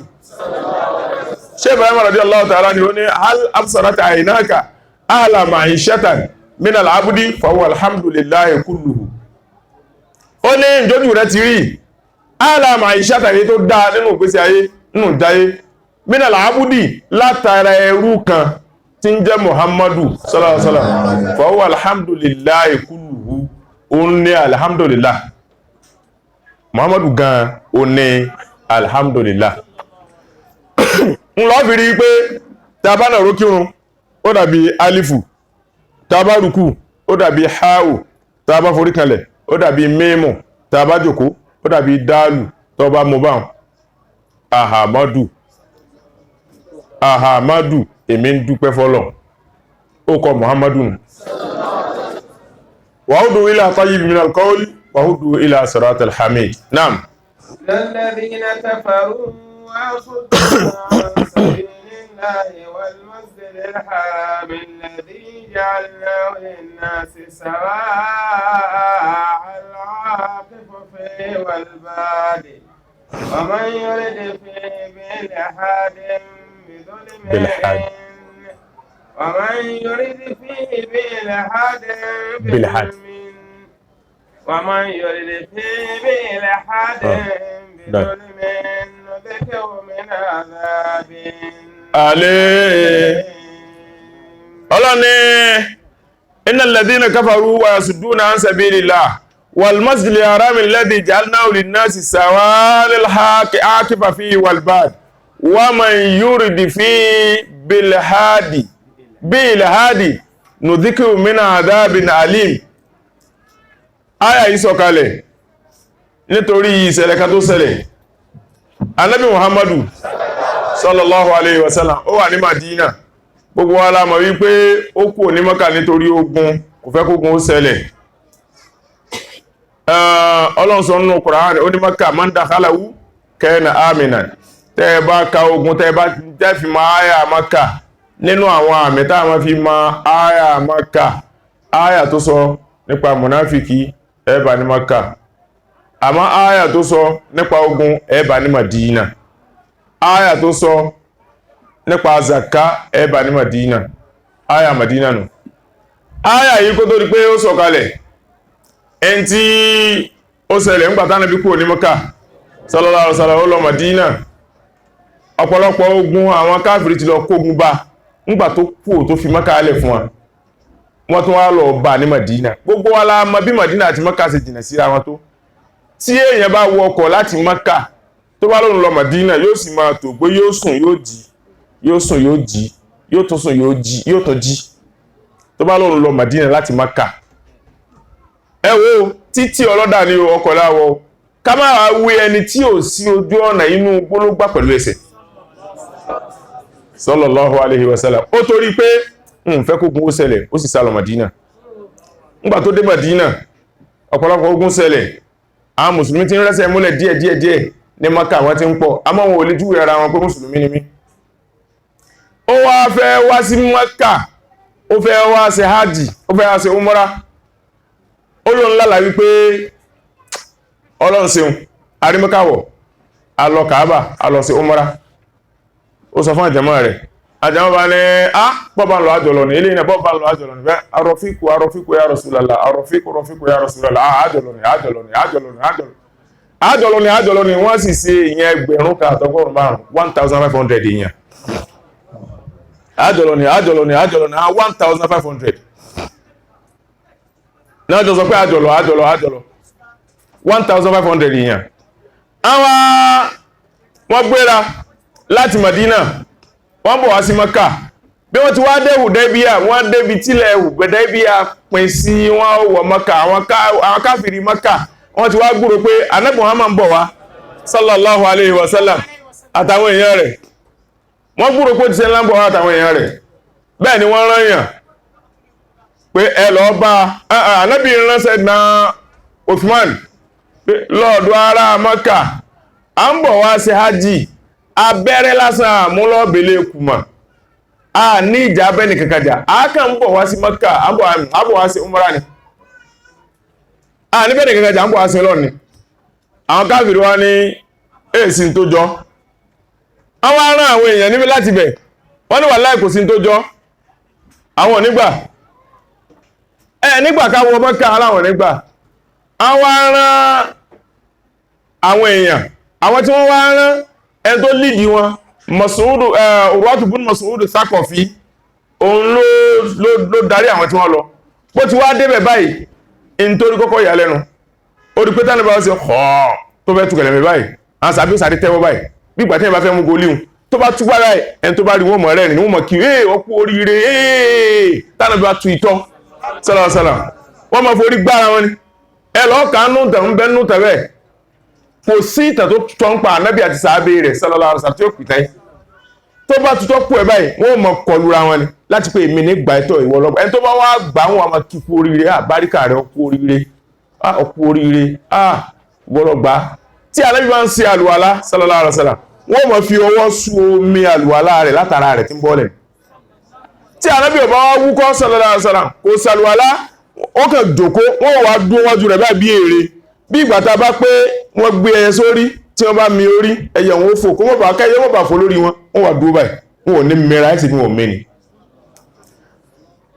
Urwatu bun Mas'ud Thaqafi wá rí, ó wá padà sórí àwọn èèyàn rẹ̀, ó ní káì ẹni tẹ́ wí bó bá sọ̀rọ̀ wọ́n ní kí ló wí. Ní tí mo lọ bá sọ ní wípé gbọ́ amófin bíi 3 àbí 4 wá. Ànábì ní kí ló fi hàn nádọ̀ ọ̀làhárùbù aṣára sí ní ìnà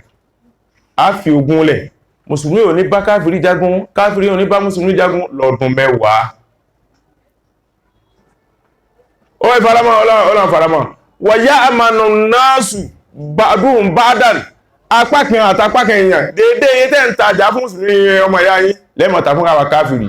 dédé di iye tí káfìrí ọmọ tí ń tajà fọmọ ya rẹ̀ káfìrí ló wà tàbí mùsùlùmí ẹ̀sẹ̀ faramọ́ alábìlà faramọ́ tọ́ èyí tó tún wá kún táwọn bóyọ̀ faramọ́ bóyọ̀ ní faramọ́ taruddu man ja'aka la naruddu man atana minal muslimin wa taruddu man ataka min Quraish ẹni tó bá wá bá ọ nínú ìjọ Quraish nínú ìjọ tiwa tó jẹ́ káfìrí ó gbọ́dọ̀ tó ṣẹ̀sìn rẹ̀ ó lè padà ó lè gbọ́dọ̀ sí Ìsìlámù ẹni tó bá wá wádọ̀ tiwa tó jẹ́ mùsùlùmí tó lóun máa sa ìgbàgbọ́ ó jẹ́ káfìrí àwọn onílé o ó yá fọwọ́ sí ìwé sallallahu alaihi wasallam sẹ́yìn káfìrí alìbí ni ó dáná ẹ̀múwé wa a mùsùlùmí bá ń bínú kayfa naruddu man ja'ana musliman wala yarudduna man ja'ahum murtaddan ẹni tó kú omi Islam tó lọ bá wọn wọn ní lè padà sínú ẹ̀sìn àwọn ẹni tí a tó bá wá bá ẹni tí wọ́n tó bá wá bá wa a wà lè lọ alìbí ni ẹ ṣe sùúrù man atahum minna abadahu Allah ẹni tó bá kú omi wa tó lọ bá wọn Ọlọ́run ló gbé jìnà síkẹ́ wa man ja'ana minhum faradadnahu ja'ala Allahu lahu farajan wa makhrajan ẹni tí ó bá wá bá wa nínú wọn tó ṣe pé ọlá àjẹ nípa la fi sọ fí ń tàn pé kó máa lọ Ọlọ́run rí pé Ìsìlámù wù ja'ala Allahu lahu makhrajan ja'ala Allahu lahu farajan wa makhrajan Ọlọ́run fún lákòóyọ yóò sì fi ibi tí ó sàsí yóò fi hàn ẹ má dààmú ọ wá sáyìn wé náà níbi nàìjíríà sáyìn rẹ̀ kẹ́lẹ̀ bá àmọ̀ pàánà bí jẹ́ntù púpọ̀ anábi sí sáyìn rẹ̀ sallallahu alaihi wasallam wọ́n sì lọ gbà tí wọ́n wá lọ Sayyidina Usman wá tẹ̀lé wọn wọ́n wá mú Sayyidina Usman kalẹ̀ tí wọn ẹ dákun sí Usman ṣé yóò dẹ̀lẹ̀bọ̀ ni adúrú gbìyànjú àwọn mú Sayyidina Usman kalẹ̀ wọ́n láwọn níjó lọ mọ́ ó ti wọ́n hàn káàkiri lọ́dọ̀ gbogbo mùsùlùmí tí wọ́n wá pẹ̀lú ànábì pé anna Usmana qad kutila dájúdájú ó ti ṣúọ̀ pé wọ́n ti gbẹ̀mí Usman àwọn káfìrí ti pa gbogbo mùsùlùmí tí ń bánújẹ́ inú mùsùlùmí tí ń bàjẹ́ ànábì wá pé gbogbo wọn pé ẹ wá o ẹ jẹ́ mọye ju ẹni tó jẹ́ tèmi nù yín ẹ wá bá mi sàdéhùn ní ẹ jẹ́ mọye ju ẹni tó jẹ́ tèmi nù yín ànábì gbọ́ kalẹ̀ báyìí ó yá ẹni tó bá jẹ́ tèmi kó máa gbọ́wọ́lé kó máa gbọ́wọ́lé kó máa gbọ́wọ́lé alákọ̀ọ́kọ́ gbélé ẹlẹ́kejì gbélé tiẹ̀ ẹlẹ́kẹta gbélé tiẹ̀ ẹlẹ́kẹrin gbélé tiẹ̀ nígbà tí wọ́n tó tágbélé fá Ànábì wá ní ṣe ọwọ́ mi kejì yìí ọwọ́ mi alákọ̀ọ́kọ́ ní gbogbo ní gbọ́wọ́lé ọwọ́ mi ẹlẹ́kejì yìí mo fi ṣe ti Usman náà gbé tiẹ̀ lé innal ladhina yubayyi'unaka innama yubayyi'una Allah yadullahi fawqa aydihim faman nakatha fa innama yankuthu ala nafsihi wa man awfa bima ahada alayhi Allah fasayutihi ajran azima Ọlọ́run ní báńkì sí wọn létí o àwọn tí wọ́n ń bọ́ ṣàdéhùn innama yubayyi'una Allah Ọlọ́run ni wọ́n bá ṣàdéhùn o sọ̀rọ̀ ẹni tó bá sọ̀rọ̀ fún èmi Ọlọ́run mo sọ tí mo bá láwọn tí mo fi sọ̀rọ̀ ní àwọn rẹ̀ ni ò bá jẹ́ yadullahi fawqa aydihim bí wọ́n ti gbọ́ kalẹ̀ tó gbọ́ ọ̀rẹ́ lé lórí ọwọ́ èmi Ọlọ́run ọba faman nakatha fa innama yankutu ala nafsihi èmi Ọlọ́run ò gbàgbọ́ èmi ifá tí ń ṣeré o ẹni tó bá sáì bá dín ṣe kò lè mí ọ̀rẹ́ mi Muhammadu sallallahu alaihi wasallam innama yankutu ala nafsihi ó sáì bá dín ṣe fúrí ara rẹ̀ wa man awfa ṣùgbọ́n tó bá pé àdéhùn bima ahada alayhi Allah pẹ̀lú tó sọ fọ́lọ́n pọ̀ ó ṣe káì fasayutihi ajran azima ẹ̀san tó tóbi lọ́lọ́run ó fún Ànábì ké fún wọn àwọn padà báwọn àwọn aránṣẹ́ Ànábì pé àwọn èèyàn wà kí wọ́n bẹ̀rùn Ànábì ni a fi wọ́n lẹ̀ bí a ń tùrù sílù mani ìdákùn pẹ̀lú káyí náà fi ẹni tí ń bẹ lọ́dọ̀ yìí tó jẹ́ yẹn ti wà ẹ fílẹ̀ abájú Sayyidina Usmanu lẹ̀ Sayyidina Usmanu wá padà wá inú gbogbo yẹn wá dùn gan pé àti wọn pa Usmanu sì ní ọlọ́lá nínú ìlú ọmọba ní àwọn padà sí Mákà báwọn ṣé ẹ mọ̀ pé èèyàn nípa tó wà kẹ́ mọ́rùkù gbẹ́ kẹ́rin mẹ́wàá ń bì kan kẹ́ á má rí kùgbẹ́ kẹ́ má rí wèrè àẹ́rì ẹ̀ ṣàkíyèsí láti lọ àgájẹ́ rò pé ọ̀gá ò parọ́ rí mo gbàgbọ́ ó ní òótọ́ ló jẹ́ tó ṣẹlẹ̀ yóò dùn méjì ó ń fọgbọ́n sàbò sínú campaign o mọ́ bí mo ṣe like bó bá sọ̀rọ̀ èmi wẹ́yìn bá wà lẹ́yìn ló jẹ́ tó ṣẹlẹ̀ yóò dùn méjì kí ló fi dùn ọ́ jù tó sọ pé àrímọ́káwọ̀ tá àríwọ̀ tó ló ń lálà àrímọ́káwọ̀ tá àríwọ̀ ọ̀rọ̀ rẹ̀ lè mọ́sẹ̀ eléyìí ò sẹ́ Ọlọ́run ti gbọ́n tí ń wí ọba tí ń sọ Muhammadu sallallahu alaihi wasallam Ọlọ́run sọ fún Ànábì ní ẹ̀yin jama lóòótọ́ mo sọ pọ́ bá mi sọ pé àwọn Mákà ọdún wo mo ló láwọ̀ sallallahu alaihi wasallam sí mo dá déètì fún yín ọlẹ́ rárá Ọlọ́run mi kìí parọ́ èmi náà kìí sì parọ́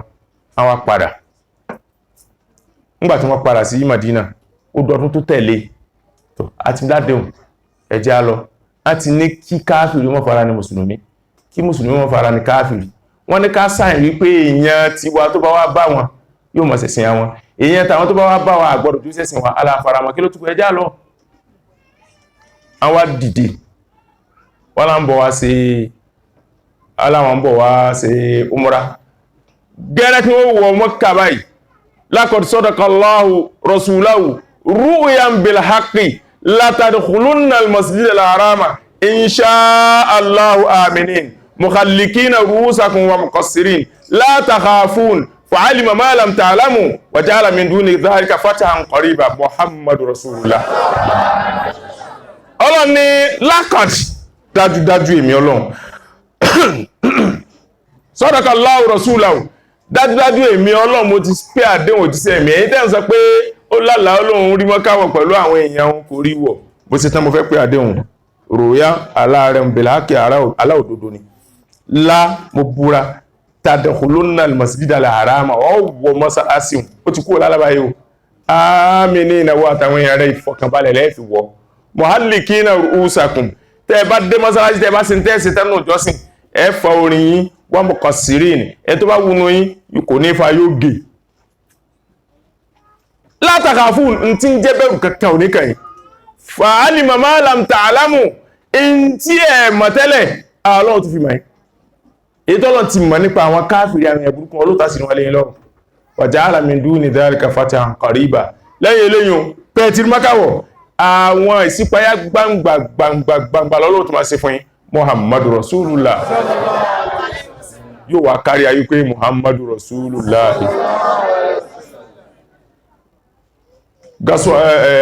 gaswatu Hudaybiyah nù èyí ni wọ́n pè ní gaswatu Hudaybiyah àsìkò ti pé Sadaqallahu al-aliyyul azim nígbàtí wọ́n gbéra lẹ́lẹ́kejì tí wọ́n dé Mákà tó bá dọ̀là gbé láti bẹ̀ Ọlọ́run ládá tafsiri wa yìí Ọlọ́run bá gbọ́ òjíṣẹ́ ńlá Muhammadu sallallahu alaihi wasallam oore tó pọ̀ karama tó pọ̀ Ọlọ́run bá ṣe fún Sheikh Tijani àti Sheikh Ibrahim Niasse radiyallahu ta'ala anhuma ẹni ká ṣe ìdàkọjá pẹ̀lú ilé fún àbàbà Khalifa ọlọ́pọ̀ wọlá tí ó di ànábíwá Muhammad àlékún okun ara àlékún àlàáfíà ara ọlọ́pọ̀ yóò wá sí fún wa lágbàjá akùn rọ̀ṣúlù min anfusikum azizun alayhi ma anittum harisun alaykum bil mu'minina ra'ufur rahim in tawallaw faqul hasbiyallah la ilaha illa huwa alayhi tawakkaltu wa huwa rabbul arshil azim bismillahir rahmanir rahim لإلاف قريش إلافهم رحلة الشتاء والصيف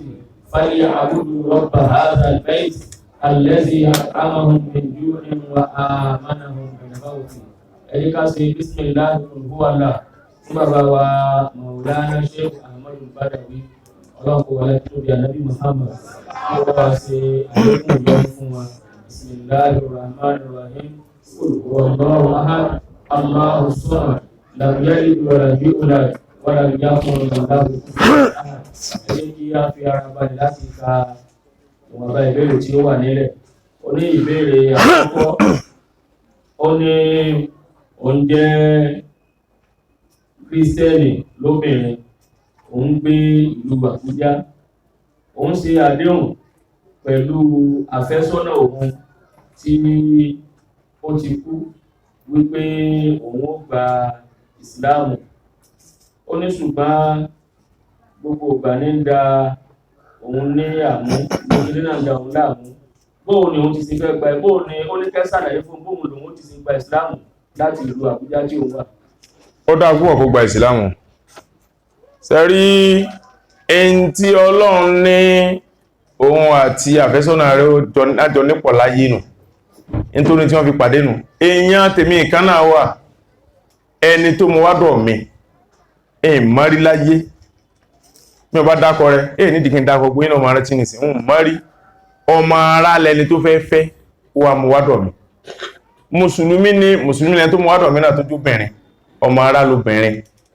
ẹni tí ń wí ọmọ Kwara lò náà. Obìnrin tó wá mú wádọ̀ mi, ẹni tí ń wí ó ní ẹ̀sìn máa ń kírun àmẹ́sìn òdùn dáadáa, kìí ṣẹni tó máa sí wúrì dígà. Nígbà tó dé àjọ wọra dáadáa, wá gbọ́ wúrì díye dáadáa, ó fẹ́ràn ṣe wù gan. Ẹni tó mú wádọ̀ mi ló bá ní wà láìwọ̀n ò fẹ́ mọ́. Gbúrò mọ́ ní ẹ lámọ́ yín kọ́tẹ̀ ní fẹ́ràn yóò ní orímọ̀ ò. Èyí ṣe tó wá ríwà ó ní bàbá kan ní máa gbé Mercedes wá fa, bàbá arúgbó kan yóò pàákì Mercedes síwájú. Òun ò sì ní kẹ̀kẹ́, kó ń bá débé tí máa wò ní pẹ̀lú bàbá olówó kírò náà máa pa àwọn fìrà àwọn lẹ̀. Àṣẹ Christian bàbá náà. Wàláhì ẹni ó bá lọ. Ṣé mọ̀ pé dédé iṣẹ́ tọ́lọ̀ ní ó ṣe lọ́dọ̀ tèmi, lọ́dọ̀ ti ẹni tájọ fẹ́ra wọn ni pé yóò mú wáhìn. Dédé iṣẹ́ tọ́lọ̀ ní àfẹ́sọ́nà rẹ̀ tó lókùn tó ló yóò sí. Man nazara an yuti Allah. Alẹ́ Muhammad sallallahu alaihi wasallam, ó ní gbogbo ẹni tó bá ṣèlérí pé òun tẹ̀lé tọ́lọ̀, fọ́lí ò tí kó yá tẹ̀lé o, fọ́lí ò tí ò kó yá tẹ̀lé. Wa man nazara an ya'si Allah, ẹni tó bá wá lérí pé wallahi ta'ala ó ṣe Ọlọ́run bóyá sí náà bí kíní kan ló ṣe. Fala yu'si kó mọ́ yapa Ọlọ́run fali yastaghfiru kó yá tọrọ àforíjìn. Gbà tóbìnrin tí lóhun ó ṣe ìsìlámù, ń tó dáa jù láyé ní kó ṣe ìsìlámù. Gbà mú wọ́wọ́wọ́ ẹni tí a máa fi wọn ìsìlámù, tá a máa fi wọn ẹ̀sìn Ànábì Ibrahim, kò sí ń pa àtẹ́lẹ́sìn kan ní láyé tó fi jọ ti Abraham. Muhammadu nìkan sallallahu alaihi wasallam lẹ̀sìn rẹ̀ ní tó fi jọ ti Abraham. Father of faith, ó sì ní Abraham àbí tó bá sí father of faith ni torí Ọlọ́run mọ́ fi ìsìlámù lẹ̀. Tí ó bá wá mọ́ bọ́ ti gbà ìsìlámù bẹ̀ àwa láwọn èèyàn gbá alábùjá náà lè fi ìsìlámù lé ọ lọ́wọ́. Tí ó bá yá Kenton ó pe nọ́mbà tí ń fi ń wù wá lórí ìkíní yìí. Á ju àwọn tí wọ́n wá bá mi tó wà ó fún ní ìsìlámù ọlọ́mọ́sà ìjọ sì ṣe bẹ́ẹ̀. Oníbèrè yìí ó ní à ń gbọ́ lẹ́nu àwọn àfáà ní ilẹ̀ Haúsá àti ní ilẹ̀ Yorùbá tí wọ́n ń sọ wípé ọ̀pọ̀lọpọ̀ nínú àwọn nǹkan tí ń bẹ nínú Sahih Bukhari wípé ó ní àtakò nínú, pàápàá jùlọ ń tako personality Ànábì Muhammad sallallahu alaihi wasallam. Kí ni àlàyé tí ẹ rí sí lórí eléyìí? Kò sí nǹkan kan nínú Buhari tó tako personality Ànábì sallallahu alaihi wasallam. Àwọn tí wọ́n fi kọ́ síbẹ̀ ló tako personality Ànábì, àwọn tí wọ́n fi kọ́. Àmọ́ wípé kìíní kan bẹnu Buhari, ìtumọ̀ àwọn tí wọ́n fi kọ́ ni wípé tí wọ́n bá ní lápèjúwe ta ni ọ́, tí wọ́n bá ní èmi ni, ta ni ọ́, mo ní èmi ni. Ṣé ń pé èdè tí gbogbo yín gbọ́nù Ìjẹ̀ṣà kan náà wá dé wá ní ta ni ó lè mi ní èrè. Wọ́n ti ń wórí èrè ti pẹ́ ọmọ. Ṣé pé èrè kan tó ń bẹ tí máa sọ̀rọ̀ bí èèyàn bá má dá wá. Kó wá yóò tí kó wá rí pé èèyàn ní sẹ́ rí pé àwọn lásán ló dá láàmú gbólóhùn tó fi gbọ́nù. Gbogbo Buhari pátá kò sí nǹkan tó fi gbọ́ Ànábì. Dédé tó wá fi gbọ́ Ànábì ẹni tó kọ̀wé kó kàrọ̀ akọ́pẹ́ ní táfà kan ló fi gbọ́ Ànábì ní àyànjú rẹ̀. Kò gbọ́ Ànábì rárá. Sallallahu alaihi wasallam. Àmọ́ tíra Buhari problem tó wà ń bẹ ní wípé kéèyàn tó gbọ́ yéèyàn ó dààmú gan. Torí pé ọ̀kan túkan ni. Ńgbà mí tẹ́ bá ka omi kò ní rí fáyín. Ẹ wọ́n pé kí lọ́rọ̀ yìí náà ní ìsìn torí Ọlọ́run. Tẹ́ bá wá tún rìn nínú tíra míì tí ṣe Buhari ẹ wá bá pàdé pé ìtumọ̀ ń tẹ́lẹ̀ ìsọ̀ yìí ò ní. Bí ṣe tíra Buhari ṣe rí nù. Náà. Ẹ̀rọ Ọlọ́run yìí. Ma gbọ́ ẹni tó sì sọ̀rọ̀ Buhari gan Niger ló wà tó sọ̀rọ̀ Ànábì pẹ̀lú tíra Buhari. Àwọn Council of Ulama Niger wọ́n ní ò gbọ́dọ̀ sí wáàsí máa ti fòfin dé. Kódà mo wo kíní rẹ̀.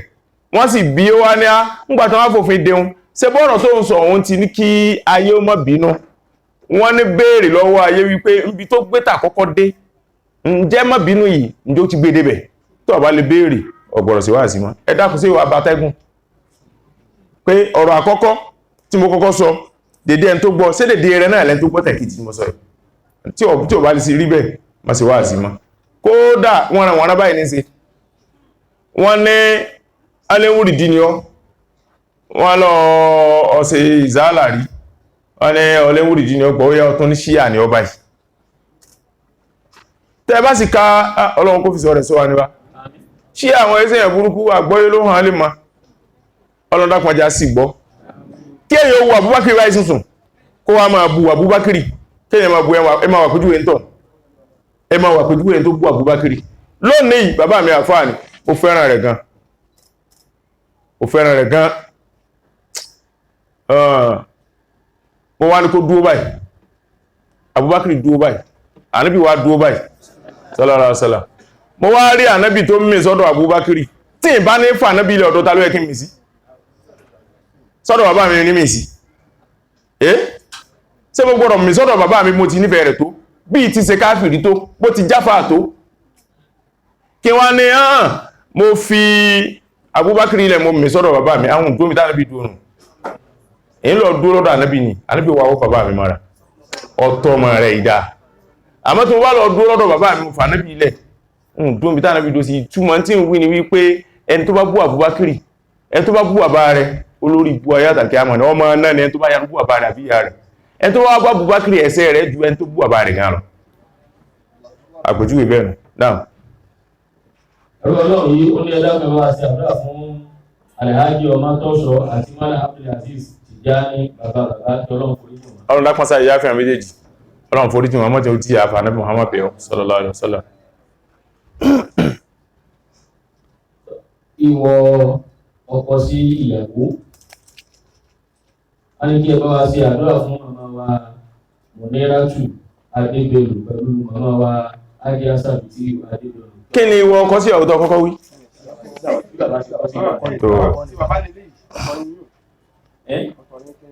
Ọ̀tọ̀ níyùn. Ìwọ ọkọ sí ìyàwó kí ló fẹ́ ká fi ṣe? Ẹnikẹ́ni tó kẹ́ntọ̀ ó tún kọ wá in tó fẹ́ ká sọ nípa àwọ̀ ọkọ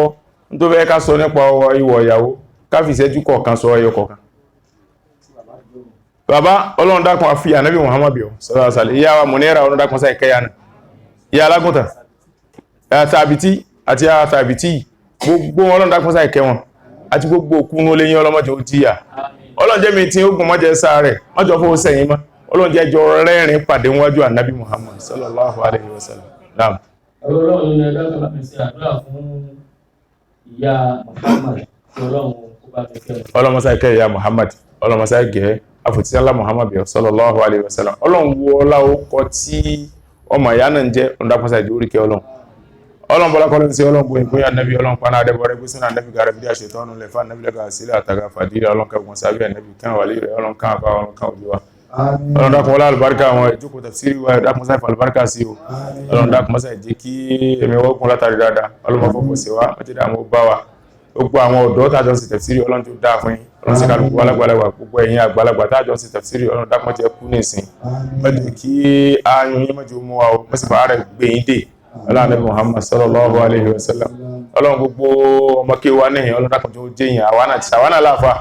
ọmọ kí wa dákun ọ̀gá ni ọsí wọn gbogbo ayé gbogbo bí wọ́n bá dé sí ọlọ́gàn bí kí ó sí ọlọ́gàn bí ìwé sí ọlọ́gàn bí ipò sí ọlọ́gàn bí owó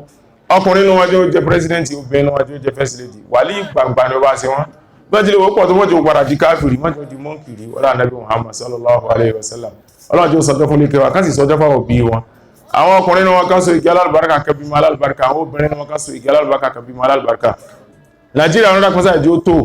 Ọlọ́run tí ó dẹ̀rọ̀ gbogbo ọ̀tá ń da Nàìjíríà rí ọ̀nà dákúnṣà ìtú wọn láti Yorùbá ní Haúsá ní Ìran míì ní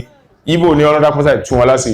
gbogbo ẹni tó fẹ́ kí Nàìjíríà ó dá ọ̀nà dákúnṣà ìjó dá ìlú kálukú wa ọ̀nà dákúnṣà ìjó bàjẹ́ èdè ìran kálukú wa ọ̀nà dákúnṣà ìjó jíyà ọlá Ànábì Muhammad sallallahu alaihi wasallam gbogbo tí ń wù wá ọ̀nà dákúnṣà fi yà wá tí ó wù ọlọ́mọ sí fún wa tí ó wà wù wá tí ó pa á láàrùn ọ̀nà dákúnṣà ìjó wù wá ọlá Ànábì Muhammad sallallahu alaihi wasallam Ọlọ́run gbogbo ẹ̀yin tẹ́ ń wá tafsiri wa láti tòsí Ọlọ́run sọ orí tòsí fún yín ẹ̀ tẹ́ ń wá láti jìnà orí jìnà Ọlọ́run dákúnmọ́sá ìṣe fún yín ẹ̀ tí àwa tẹ́ ń wá bá orí ìgbélé Ọlọ́run dákúnmọ́sá ìṣe fún wa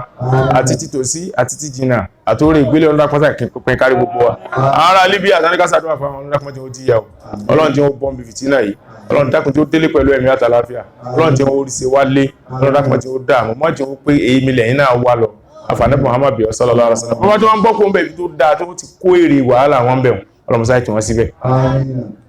látòrí wọn fi kárí gbogbo àwọn èèyàn wa tán wà ní òkè òkun táwọn alábùrọ̀dù wọn dápọ́nlẹ̀ ìṣòro fún wa àwọn tá wà ní tí wọ́n wà lọ́lọ́run dákìjọ bá o bábá dénà jọ bóore láwọ́ tí wa náà aláàdẹ́ Muhammad sallallahu alaihi wasallam àwọn náà ò sí ń lu ọ̀kẹ́ aláwà bọ́sì lókè ìyà fún wa bismillahir rahmanir rahim alhamdulillahi rabbil alamin arrahmanir rahim maliki yawmiddin iyyaka na'budu wa iyyaka nasta'in ihdina siratal mustaqim siratal ladina an'amta alaihim ghayril maghdubi alaihim waladdallin اللهم صل على سيدنا محمد الفاتح لما أغلق والخاتم لما سبق ناصر الحق بالحق والهادي إلى صراطك المستقيم وعلى آله حق قدره ومقداره العظيم اللهم صل على سيدنا محمد الفاتح لما أغلق والخاتم لما سبق ناصر الحق بالحق والهادي إلى صراطك المستقيم وعلى آله حق قدره ومقداره العظيم اللهم صل على سيدنا محمد الفاتح لما أغلق والخاتم لما سبق ناصر الحق بالحق والهادي إلى صراطك المستقيم وعلى آله حق قدره ومقداره العظيم wọ́n ní wọ́n jí ọmọ ìyá ẹ̀ láti jọ̀kànlá láti oṣù kan àtọjọ́ mẹ́ta ọmọ ọdún mẹ́tàlá wọ́n sì gbọ́ owó lọ́wọ́ yín 250,000 wọ́n wá fọmọ́lẹ̀ ẹsẹ̀ ìsanwó ni àbí látọ̀sẹ̀ mẹ́ta ẹsẹ̀ ń gbúrò wọ́n ń pè yín ọlọ́run wọlá bá nábì Muhammad ti tó ọlọ́run wọlá wọ́n ṣe house arrest fún nábì sọ̀rọ̀lọ́run sí yọ Abdul Baki ọlọ́run dákọ́sá yọ bá ti sọ̀rọ̀ ọlọ́run fi dákùn fi bí Kùránì tó hàn wọn jáyé ó ti ara ọmọ yìí mọ̀ pé Kùránì buhaya dákùn jẹ́ ó tú ọmọ ilẹ̀ bá ti sọ̀rọ̀ yìí afàdé Muhammad bẹ̀rẹ̀ sallallahu alaihi wasallam ẹ̀dàkọ̀ ẹjá jọ wí pọ̀ ẹjá yọ wípé ya qadimal ihsan ihsanu kal qadim ya qadimal ihsan ihsanu kal qadim ya qadimal ihsan ihsanu kal qadim ya qadimal ihsan ihsanu kal qadim ya qadimal ihsan ihsanu kal qadim ya qadimal ihsan ihsanu kal qadim ya qadimal ihsan ihsanu kal qadim maliki yawmiddin maliki yawmiddin maliki yawmiddin maliki yawmiddin maliki yawmiddin maliki yawmiddin maliki yawmiddin bismillah ma sha Allah tawakkaltu ala Allah la quwwata illa billah bismillah ma sha Allah tawakkaltu ala Allah la quwwata illa billah bismillah ma sha Allah tawakkaltu ala Allah la quwwata illa billah bismillah ma sha Allah tawakkaltu ala Allah la quwwata illa billah bismillah ma sha Allah tawakkaltu ala Allah la quwwata illa billah bismillah ma sha Allah tawakkaltu ala Allah la quwwata illa billah bismillah ma sha Allah tawakkaltu ala Allah la quwwata illa billah اللهم صل على سيدنا محمد الفاتح لما أغلق والخاتم لما سبق ناصر الحق بالحق والهادي إلى صراطك المستقيم وعلى آله حق قدره ومقداره العظيم سبحان ربك رب العزة عما يصفون وسلام على المرسلين والحمد لله رب العالمين يا ربنا يا إلهي